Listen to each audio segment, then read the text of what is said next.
आज पढ़ा रहे हैं अध्याय 11 का। हेडिंग है राष्ट्रीय अल्पसंख्यक आयोग।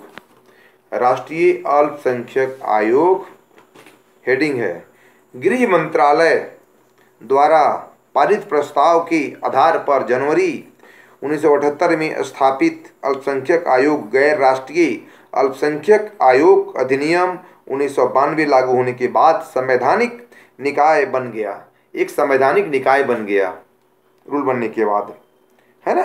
पहला संवैधानिक राष्ट्रीय आयोग 17 मई 1983 को गठित किया गया। 1983 को गठित किया गया, है ना। उसके बाद 8 सितंबर 1995 को अधिनियम की धारा 2B और 3(2) में संशोधन किया गया और इसके अंतर्गत आयोग में उपाध्यक्ष के पद का सृजन किया गया, है ना। यह प्रावधान समाज कल्याण मंत्रालय द्वारा 23 अक्टूबर 1993 को गजट में अधिसूचित किया गया। राष्ट्रीय अल्पसंख्यक आयोग ने वर्ष 1992-93 में से वर्ष 2006 और 7 तक की अवधि की अपनी 14वीं वार्षिक रिपोर्ट सौंपी है। मतलब ये 14 वर्ष की रिपोर्ट सौंपी है सरकार को।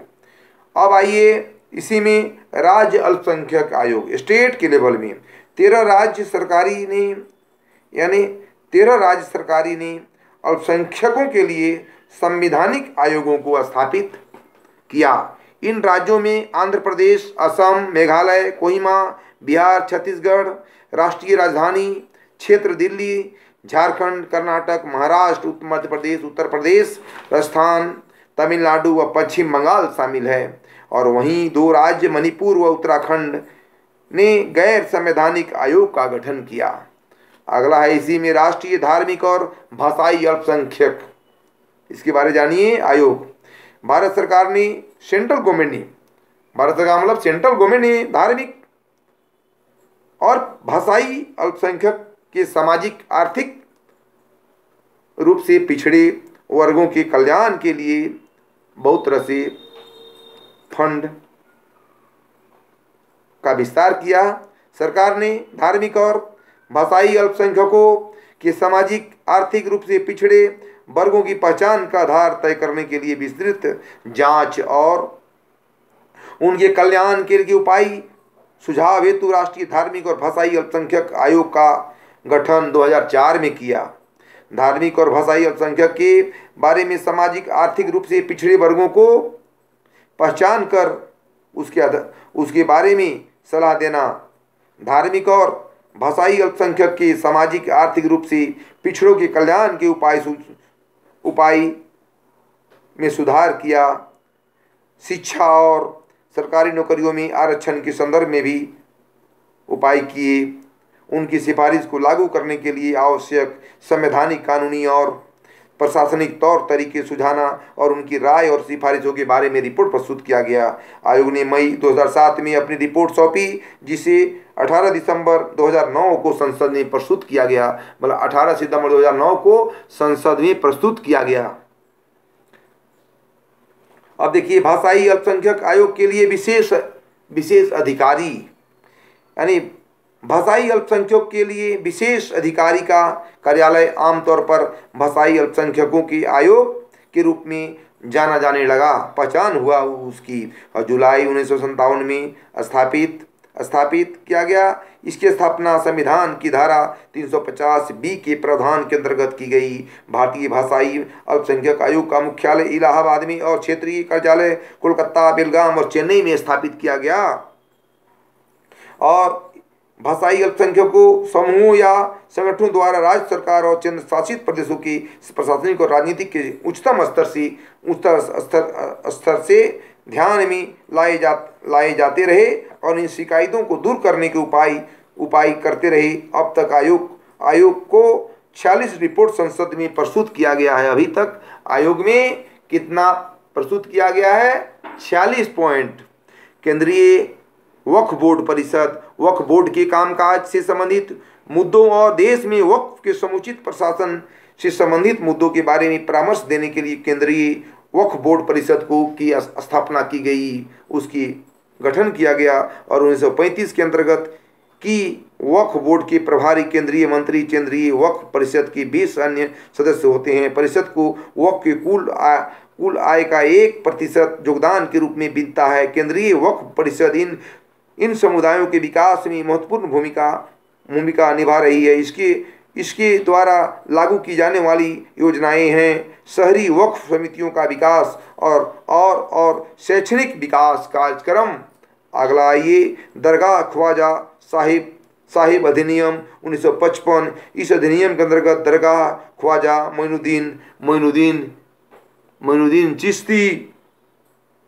चिश्ती के धर्मादा और दरगाह के समुचित प्रशासन के लिए प्रावधान बनाए जाते हैं। इन केंद्रीय अधिनियम के अंतर्गत दरगाह धर्मादा की प्रशासन नियंत्रण मतलब कंट्रोल प्रबंधन व्यवस्था को दरगाह समिति में प्रतिनिधित्व को निश्चित कर दिया गया। इस समिति की नियुक्ति केंद्र सरकार करती है। राजस्थान के अजमेर में स्थित ख्वाजा मोइनुद्दीन चिश्ती दरगाह बना हुआ है। इसकी सेंट्रल गवर्नमेंट इसके चेयरमैन होते हैं। भारत सरकार शहरी विकास मंत्रालय और स्थानीय प्रशासन के द्वारा राजस्थान सरकार की सक्रिय भूमिका के सहयोग से दरगाह समिति धार्मिक उर्स के दौरान पवित्र दरगाह की दर्शनार्थ आने वाली लाखों तीर्थयात्रियों को ठहरने की सुविधा प्रदान करने के लिए एक योजना चलाया था, जिसके द्वारा आज इसका गरीब नवाज मेहमान खाना के तौर पर नामकरण कर दिया गया है। दरगाह ख्वाजा साहब की तीर्थयात्रियों की समुचित सुविधा साधनों के मद्देनजर ही ढांचागत उपाय प्रदान किए जाते हैं। तीर्थयात्रियों के लिए राज्य पेविलियन ब्लॉकों को विकसित करने में भी सरकार ने रुचि दिखाई है। इस परियोजना में 1 लाख तीर्थयात्रियों के ठहरने की व्यवस्था की गई है। 1 लाख तीर्थयात्रियों को ठहरने की क्या किया गया है, व्यवस्था किया है। सरकार ने तरह तरह की प्रावधान, तरह तरह की उपाय, तरह तरह के ये लोग के व्यवस्था बनाए हैं। सेंट्रल गवर्नमेंट में और स्टेट गवर्नमेंट में आर्थिक विकास के लिए बहुत तरह तरह के कदम उठाए गए हैं। इसी में हेडिंग है आर्थिक विकास, इकोनॉमिक डेवलपमेंट के बारे में, आर्थिक विकास के बारे में बताया गया है। देखिए राष्ट्रीय अल्पसंख्यक विकास और वित्त निगम यानी अधिसूचित अल्पसंख्यकों के पिछड़े वर्गों के बीच आर्थिक गतिविधियां को प्रोत्साहित करने के उद्देश्य से 30 सितंबर 1994 को राष्ट्रीय अल्पसंख्यक विकास और वित्त निगम की स्थापना की गई। यानी क्वेश्चन आएगा वित्त निगम की स्थापना कब की गई, तो लिखिएगा 1984 को राष्ट्रीय अल्पसंख्यक आयोग और वित्त निगम की स्थापना की गई।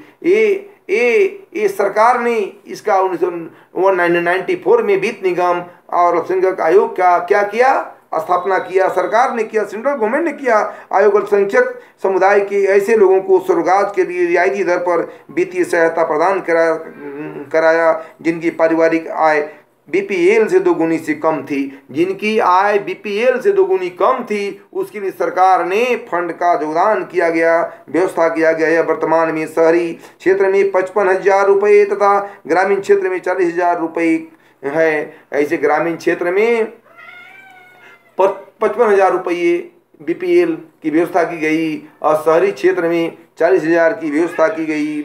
और निगम की स्वीकृति, निगम की अधिकृत हिस्सा पूंजी 31 मार्च 2011 तक 1,05,000 करोड़ रुपए की गई, जिसमें से 975 करोड़ रुपए 65% केंद्र सरकार का हिस्सा और 390 करोड़ रुपए 26% राज्य सरकार का हिस्सा है। और शेष 1.35 करोड़ रुपए यानी 96% अल्पसंख्यक के लिए से संबद्ध संस्थानों व्यक्तियों द्वारा दिए जाते हैं। निगम संबद्ध राज्य केंद्र शासित प्रशासन द्वारा नामित स्टेट चैनलाइजिंग एजेंसी यानी चैनलाइजिंग एजेंसी एसीए तथा एनजीओ के जरिए लाभार्थी को सहायता प्रदान की गई है।